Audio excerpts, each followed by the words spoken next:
شكرا يا ربي شكرا هديت قلبي شكرا نورت دربي شكرا شكرا يا ربي شكرا يا ربي. السلام عليكم ورحمة الله وبركاته. أعوذ بالله من الشيطان الرجيم. بسم الله الرحمن الرحيم. الحمد لله رب العالمين. اللهم صل على سيدنا محمد وعلى آل سيدنا مولانا محمد. رب اشرح لي صدري ويسر لي أمري واحلل عقدة من لساني يفقهوا قولي. أعوذ بكلمات الله التامة من كل شيطان وهامة ومن كل عين لامة ولا حول ولا قوة إلا بالله العلي العظيم. ബഹുമാനരായ സഹോദര സഹോദരിമാരെ, സൂറത്തുൽ ഖിയാമയാണ് നമ്മൾ പഠിച്ചുകൊണ്ടിരിക്കുന്നത്. 34 35 ആയത്തുകളിലാണ് നമ്മളുള്ളത്. ബിസ്മില്ലാഹിർ റഹ്മാനിർ റഹീം. ഔലാ ലക ഫഔലാ സുമ്മ ഔലാ ലക ഫഔലാ. സദഖല്ലാഹുൽ അലിയുൽ അദീം. സത്യനിഷേധിയായ ആൾ അഭിസംബോധന ചെയ്ത് അള്ളാഹു പറയാണ്, എടാ നിനക്ക് കിട്ടേണ്ടത് ഇതാ കിട്ടാൻ പോകുന്നു, നിനക്കു തന്നെയാണ് നാശം, മേൽക്കുമേൽ തകർച്ച, നിനക്കിത് അവകാശപ്പെട്ടത് തന്നെയാണ്, നീ നശിക്കാൻ പോകുന്നു എന്ന് അവനെ താക്കീത് ചെയ്യുകയാണ്. ഒരേ പദങ്ങൾ ആവർത്തിച്ചു പറഞ്ഞിട്ടല്ലേ, നിനക്ക് അവകാശപ്പെട്ട ശിക്ഷ തന്നെയാണത്, അത് കിട്ടാൻ പോകുന്നു എന്നതാണ് അതിൻ്റെ ആശയം എന്ന് കഴിഞ്ഞ ക്ലാസ്സിൽ നമ്മൾ പറഞ്ഞു. ഇമാം ഖുർത്തുബി റഹ്മത്തുള്ളാഹി അലൈഹി ഇവിടെ തഫ്സീർ ചെയ്യുന്നത് ഈ 2 സൂക്തങ്ങൾ താക്കീദിന് മേൽ താക്കീതാണ് എന്നാണ്. താക്കീദിന് മേൽ താക്കീത് അങ്ങനെ നമ്മൾ പറയാലോ അല്ലേ, താക്കീദിന് മേൽ താക്കീത്. അബൂജഹലിനെ കുറിച്ചാണ് ഇത് പറഞ്ഞത് എന്നതാണ് മുഫസ്സിരീങ്ങളുടെ അഭിപ്രായം. ഈ ഉമ്മത്തിന്റെ ഫിർഔൻ എന്നറിയപ്പെടുന്ന അബൂജഹലിനെ കുറിച്ച് അല്ലേ, ഈ ഉമ്മത്തിന്റെ ഫിർഔൻ എന്നാണ് അബൂജഹലിനെ കുറിച്ച് പറയാം. ആ അബൂജഹലിനെ കുറിച്ചാണ് ഈ ആയത്തുകൾ ഇതേപോലെ ഇത്രയും കർക്കശമായി അല്ലാഹു തആല ഭീഷണിപ്പെടുത്തിയത് എന്ന് തഫ്സീറുകളിൽ കാണാം.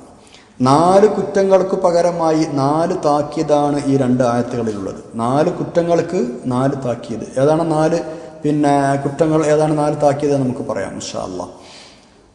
മുഫസ്സിരീങ്ങളൊക്കെ അതിനെക്കുറിച്ച് പറയുന്നത് തഹ്ദീദുൻ ബഅദ തഹ്ദീദ്, അല്ലെങ്കിൽ വഈദുൻ ബഅദ വഈദ്, താക്കീദിന് മേൽ താക്കീത്, അങ്ങനെയാണ്.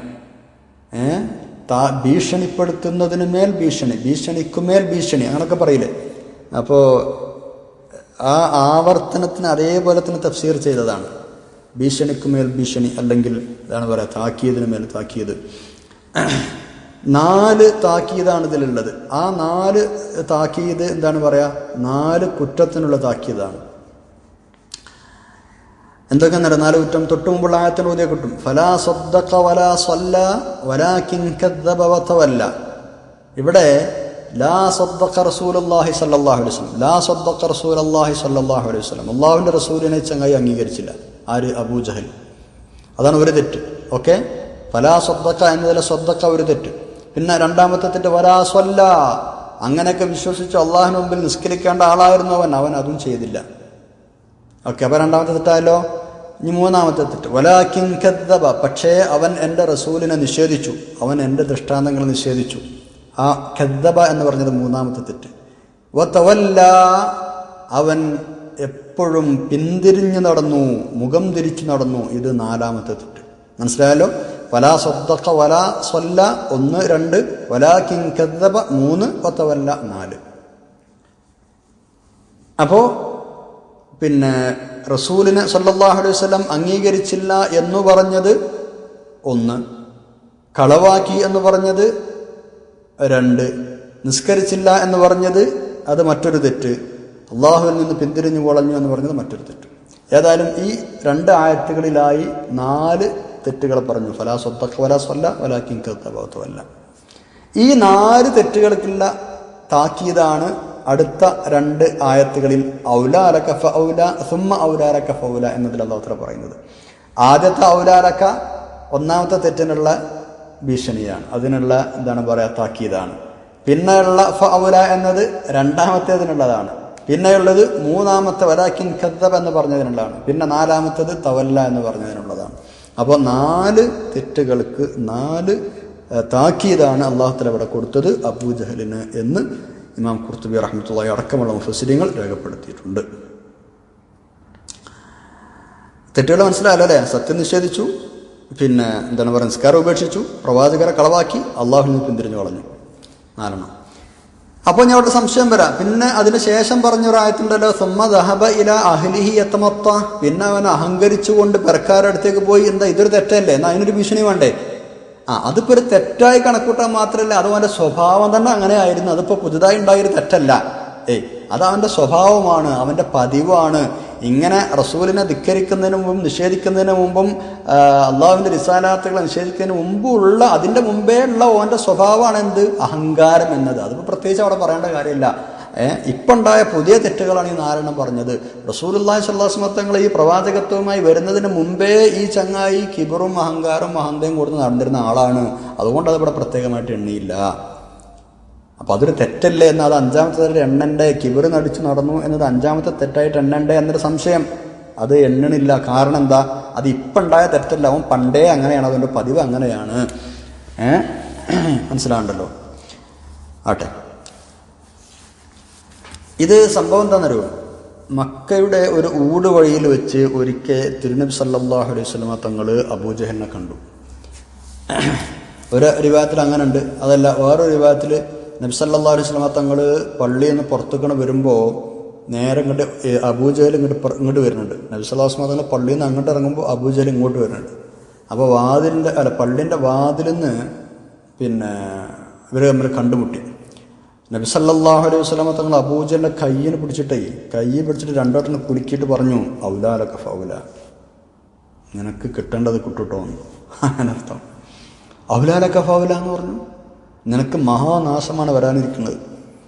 നബി സല്ലല്ലാഹു അലൈഹി വസല്ലം തങ്ങൾ അബൂജഹലിൻ്റെ കൈ പിടിച്ചിട്ട് കുലുക്കിയിട്ട് പറഞ്ഞു, നിനക്ക് മഹാനാശമാണ് വരാനിരിക്കുന്നത്, അത് നിനക്ക് കിട്ടേണ്ടത് തന്നെയാണ്, നിനക്ക് കിട്ടേണ്ടത് ഇതാ കിട്ടാൻ പോകുന്നു എന്നർത്ഥം.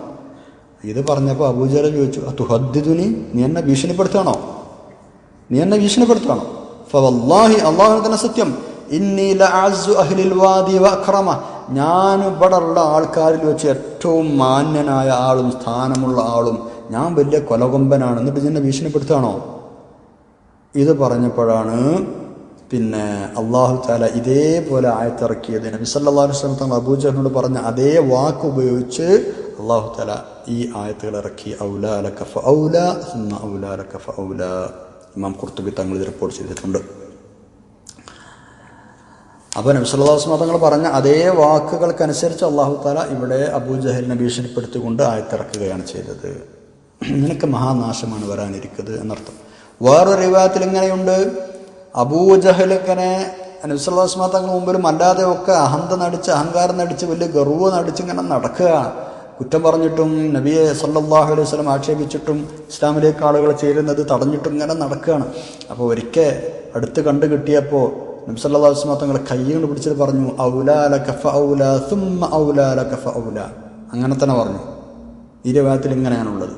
നമ്മുടെ ഈ ആയത്തിൽ അതേപോലെ പറഞ്ഞു, ഔലാ ലക ഫഔലാ സുമ്മ ഔലാ ലക ഫഔലാ. അവിടെ ചങ്ങായിയെ, നിനക്ക് കിട്ടേണ്ടത് ഇതാ കിട്ടാൻ പോകുന്നു, നിനക്ക് മഹാനാശമാണ് വരാൻ പോകുന്നത്, അത് നിനക്ക് ബാധ്യതപ്പെട്ടത് തന്നെ, നിനക്ക് അവകാശപ്പെട്ടത് തന്നെ എന്ന് പറഞ്ഞപ്പോൾ അബൂജഹൽ പറഞ്ഞു, മാ തസ്തതിഉ അൻത വലാ റബ്ബുക ലീ ശൈഅ, നിനക്കോ നിന്റെ റബ്ബിനോ എന്നെ ഒന്നും ചെയ്യാൻ കഴിയില്ല, ഒരു ചുക്കും ചെയ്യാൻ കഴിയില്ല. അതാണ് എൻ്റെ അർത്ഥം. മാ തസ്തതിഉ അൻത വലാ റബ്ബുക ലീ ശൈഅ, നിനക്കോ നിന്റെ റബ്ബിനോ എന്നെ ഒന്നും ചെയ്യാൻ കഴിയില്ല.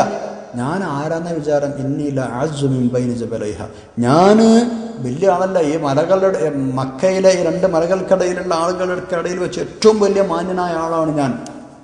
എന്നൊന്നും ചെയ്യാൻ കഴിയില്ല, നിനക്കും ഇല്ല നിന്റെ റബ്ബിനും കഴിയും. ഞാൻ ആരാന്ന വിചാരം? ഈ കണ്ട ആളുകൾക്കിടയിലൊക്കെ ഏറ്റവും ഉഷാറായ ആളാണ് ഞാൻ, മഹാനാണ് ഞാൻ എന്നർത്ഥം. അബൂജഹൽ പറയണം. അങ്ങനെയൊക്കെ അഹന്ത നടിച്ചവന് അല്ലാഹു തആല ബദറിൻ്റെ ദിവസം, ബദർ യുദ്ധത്തിൻ്റെ അന്ന് അവന് മുസ്ലിങ്ങളെ അടുത്തിങ്ങനെ നോക്കിയിട്ട്, മുസ്ലിങ്ങൾ സൈനിക സന്നാഹങ്ങളൊക്കെ നടത്തുന്ന ആ സമയത്ത് മുസ്ലിം സൈന്യത്തെ നോക്കിയിട്ട് അബൂജഹൽ പറഞ്ഞത്രേ, ലാ യുഅ്ബദുല്ലാഹു ബഅദ ഹാദൽ യൗമി അബദ, ഇന്നത്തെ ദിവസത്തിന് ശേഷം അള്ളാഹു എന്ന് പറഞ്ഞ ആ അള്ളാഹു ഇല്ലേ, ആരാധിക്കപ്പെടൂല, അള്ളാഹിനെ ആരാധിക്കാൻ ആരും ഉണ്ടാവില്ല ഇന്നത്തെ ദിവസം. മുസ്ലിങ്ങളെങ്ങനെ നോക്കിയിട്ട് അബൂജഹൽ പറയാണ്, ഇന്നത്തെ ദിവസത്തിന് ശേഷം അള്ളാഹു ആരാധിക്കപ്പെടുകയില്ല എന്ന് പറഞ്ഞാൽ അള്ളാഹിനെ ആരാധിക്കാൻ ആരും ഉണ്ടാവില്ല, ഞങ്ങൾ നിങ്ങളെ വകവരുത്തുമെന്നർത്ഥം. പക്ഷേ തിരിച്ചാണ് സംഭവിച്ചത്. അള്ളാഹു തആല അവൻ്റെ പരടി വെട്ടി അവനെ കൊല്ലുകയും ചെയ്തു, ബദറിൽ അവൻ മരണപ്പെടുകയും ചെയ്തു. അപ്പോൾ അബൂജഹലിനാണ് പ്രത്യക്ഷമായി ഈ 2 ആയത്തുകൾ ഭീഷണിയായിട്ടുള്ളത്. എല്ലാവർക്കും ഭീഷണി തന്നെയാണ്. അബൂജഹൽ ഇത് ഇറങ്ങാനുള്ള കാരണം പറഞ്ഞതേ ഉള്ളൂ. ഈ ഒരു സ്വഭാവം വെച്ച് നടക്കുന്ന എല്ലാ ആളുകൾക്കും കിട്ടേണ്ടത് തന്നെ കിട്ടാൻ പോകുന്നു, അവർക്കാണ് മഹാനാശം എന്നാണ് ഈ 2 ആയത്തുകൾ താക്കീതിന് മേൽ താക്കീതായി അല്ലാഹു തആല പറയുന്നത്. എല്ലാവർക്കും ആ താക്കീത് അങ്ങനെ കൊള്ളണം, അതിനെ ഉൾക്കൊള്ളണം. അപ്പോൾ ഈ ഒരു ആയത്ത് ഇറങ്ങിയതുമായി ബന്ധപ്പെട്ടുള്ള സംഭവമാണ് നമ്മൾ പറഞ്ഞത്. ഒരിക്കൽ പിന്നെ സഈദ് ബിൻ ജുബൈർ എന്നവരുടെ ഒരു സ്വഹാബി ചോദിച്ചു, ഇത് നബി സല്ലല്ലാഹു അലൈഹി വസല്ലം തങ്ങൾ സ്വന്തം പറഞ്ഞതാണോ അതോ അല്ലാഹു തആല ഇങ്ങനെ പറയാൻ വേണ്ടി നബിയോട് പറഞ്ഞതാണോ സല്ലല്ലാഹു അലൈഹി വസല്ലം? ഔലാലക ഫഔലാ സുമ്മ ഔലാലക ഫൗലാ എന്നീ 2 ആയത്തുകളില്ലേ, ഇത് നബി സല്ലല്ലാഹു അലൈഹി വസല്ലം തങ്ങൾ അവിടുന്ന് സ്വന്തം പറഞ്ഞതാണോ അതല്ല ഇങ്ങനെ പറയാൻ വേണ്ടി അല്ലാഹു പറഞ്ഞതാണോ എന്ന് ചോദിച്ചു. അപ്പോൾ ആ സ്വഹാബി മറുപടി കൊടുത്തു, അല്ല, ഇത് നബി സല്ലല്ലാഹു അലൈഹി വസല്ലം തങ്ങൾ സ്വന്തം പറഞ്ഞതാണ്. ഔലാലക ഫൗലാ സുമ്മ ഔലാലക ഫൗലാ. അത് പറഞ്ഞു കഴിഞ്ഞപ്പോൾ അല്ലാഹു തആല അതേ പദം ഉപയോഗിച്ച് പിന്നെ വഹി ഇറക്കി കൊടുത്തതാണ്. പിന്നെ എന്താണ് ഔലാലക ഫൗലാ സുമ്മ ഔലാലക ഫൗലാ. അപ്പോൾ ആദ്യം ഇത് പറഞ്ഞത് നബി സല്ലല്ലാഹു അലൈഹി വസല്ലം തങ്ങളാണ്. പിന്നെ ആ പറഞ്ഞതിനനുസരിച്ച് തന്നെ വഹി അതേപോലെ ഇറങ്ങി. അതാണ് പരിശുദ്ധ ഖുർആനിൽ അത് രേഖപ്പെടുത്തപ്പെട്ടത്. അപ്പോൾ നമ്മൾ മനസ്സിലാക്കുക, നമ്മൾ ഇതിൽ നിന്ന് പാഠം ഉൾക്കൊള്ളുക. വെറുതെ അഹങ്കാരം നടിച്ച് റബ്ബിൻ്റെ കാര്യങ്ങളൊന്നും പിന്നെ ശരിക്കും ഗൗനിക്കാതെ പരിഗണിക്കാതെ നടക്കുന്ന ആളുകൾ, അവർക്കിത് ഒരു താക്കീതാണ്, ഭീഷണിയാണ് എന്നൊക്കെ മനസ്സിലാവണം എന്നതാണ് പ്രധാനം. പല ആളുകൾക്കും ഇതൊന്നും ഭീഷണിയാണെന്നോ അല്ലെങ്കിൽ താക്കീതാണെന്നോ മനസ്സിലാവില്ല. അല്ല, എത്ര ശിക്ഷകൾ വന്നാലും, എത്ര ഭൂകമ്പങ്ങൾ ഉണ്ടായാലും, സുനാമി ഉണ്ടായാലും, കൊറോണ ഉണ്ടായാലും, എന്ത് തന്നെ ഉണ്ടായാലും അതൊന്നും നമ്മളെ ബാധിക്കുന്ന അല്ലെങ്കിൽ അതൊന്നും അള്ളാഹുവിൻ്റെ ഭാഗത്തു നിന്നുള്ള ശിക്ഷകളാണ്, അതല്ലെങ്കിൽ നമ്മളെ ശരിയാക്കാനുള്ള റബ്ബിൻ്റെ ശ്രമങ്ങളാണ് എന്നൊന്നും മനസ്സിലാക്കാൻ കഴിയുന്നില്ല എന്നത് വലിയൊരു സങ്കടകരമാണ്. അപ്പോൾ ഇപ്പോൾ അടുത്ത് വന്നുപോയ കൊറോണയൊക്കെ തുടക്കത്തിലൊക്കെ എല്ലാവർക്കും എന്താ പറയുക, വലിയ ഒരു പേടിയും ബേജാറൊക്കെ ഉണ്ടായിരുന്നു. പിന്നെ അത് അങ്ങനെ പോയി. എന്ത് കൊറോണ പഴയ പോലെ തന്നെ ആയി. അല്ലേ, നമ്മളൊക്കെ കണ്ണുകൊണ്ട് കണ്ട സംഗതികളാണ് അതൊക്കെ. അപ്പോൾ അങ്ങനെയൊക്കെ ആയിക്കഴിഞ്ഞാൽ പിന്നെ എങ്ങനെയാണ് പിന്നെ ഇത്തരം കാര്യങ്ങളൊക്കെ നമുക്ക് ഉൾക്കൊള്ളാൻ കഴിയുക? അല്ലാഹു സുബ്ഹാനഹു വ തആല നമ്മളെ പഠിച്ചത് വെറുതെയാണോ? അല്ലല്ലോ, നമ്മൾക്ക് ചില ലക്ഷ്യങ്ങളും കാര്യങ്ങളും ഒക്കെ ഉണ്ട്. അപ്പോൾ അതിനനുസരിച്ചാണ് നമ്മുടെ ജീവിതം മുന്നോട്ട് കൊണ്ടുപോകേണ്ടത്. നമ്മൾ അതിനനുസരിച്ച് അള്ളാഹുവിൻ്റെ വിധിവിലക്കുകളൊക്കെ അംഗീകരിക്കുകയും അവൻ പറയുന്ന മുന്നറിയിപ്പുകളൊക്കെ കേൾക്കുകയും അംഗീകരിക്കുകയും ചെയ്യേണ്ട ആളുകളാണ് നമ്മൾ. അത് ഭീഷണി ആയിട്ട് പറഞ്ഞത് ഭീഷണിയായിട്ട് തന്നെ എടുത്ത് നമ്മുടെ വഴിയിൽ നിന്ന് മാറി നിൽക്കണം. അതൊക്കെയാണല്ലോ ഇപ്പോൾ ഇതിൻ്റെ ഒരു ആകെ അർത്ഥം. അടുത്ത ആയത്തിൽ 36-ാമത്തെ ആയത്തിൽ അല്ലാഹു തആല ചോദിക്കുന്നത് അതാണ്. ഇതിന് പറഞ്ഞതിന് ശേഷം നിങ്ങളൊക്കെ വെറുതെ പഠിച്ചതാണെന്ന് നിങ്ങൾക്ക് തോന്നുന്നുണ്ടോ എന്നാണ് അല്ലാഹു തആല ചോദിക്കുന്നത്. അല്ലെങ്കിൽ നിങ്ങൾ വെറുതെ വിടും എന്ന് നിങ്ങൾ വിചാരിക്കുന്നുണ്ടോ? അപ്പോൾ വളരെ ഫിറ്റാണ്. അടുത്ത ആയത്തിനോട് ചേർത്ത് ഇതിന് വായിച്ചാൽ ഇത്തരം ഭീഷണികളൊന്നും വകവെക്കാതെ നിങ്ങൾക്ക് തോന്നിയതുപോലെ ജീവിച്ചിട്ട് നിങ്ങൾ വെറുതെ വിടുമെന്ന് അള്ളാഹു നിങ്ങളെ വെറുതെ വിടുമെന്ന് നിങ്ങൾ വിചാരിക്കുന്നുണ്ടോ? ഇൻഷാ അല്ലാഹ് ആ ആയത്ത് നമുക്ക് അടുത്ത ക്ലാസ്സിൽ പഠിക്കാം. അള്ളാഹു സഹായിക്കട്ടെ. ആമീൻ. സുബ്ഹാനകല്ലാഹുമ്മ ബിഹംദിക അഷ്ഹദു അൻ ലാ ഇലാഹ ഇല്ലാ അൻത അസ്തഗ്ഫിറുക വഅതൂബു ഇലൈക്. വസ്സലാമു അലൈക്കും വറഹ്മത്തുള്ളാഹി വബറകാതുഹു.